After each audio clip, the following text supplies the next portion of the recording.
Whitehair, who are you?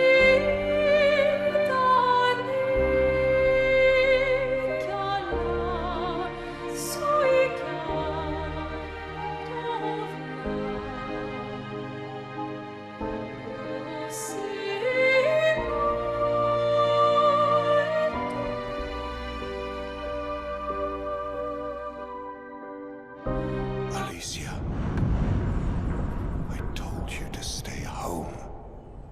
It's not good for you to see this.